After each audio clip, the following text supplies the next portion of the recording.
644 میں اپنی موت سے پہلے حضرت عمر رضی اللہ تعالیٰ عنہ نے ایک چھوٹی کمیٹی کو اپنے درمیان اگلے خلیفہ کا انتخاب کرنے کا کام سونپا۔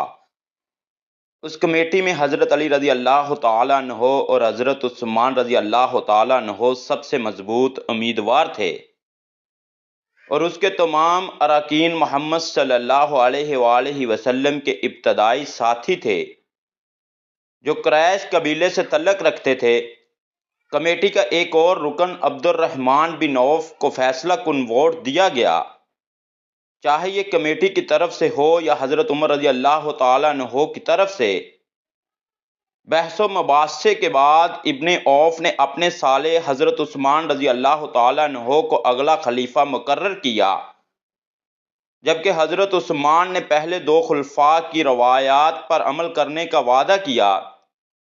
اس کے برعکس حضرت علی رضی اللہ تعالیٰ عنہ نے اس شرط کو مسترد کر دیا یا ایک غیر واضح جواب دیا۔ انصار کمیٹی میں نمائندگی نہیں رکھتے تھے، جو ظاہر ہے کہ حضرت عثمان رضی اللہ تعالیٰ عنہ کے حق میں جانبدار تھی۔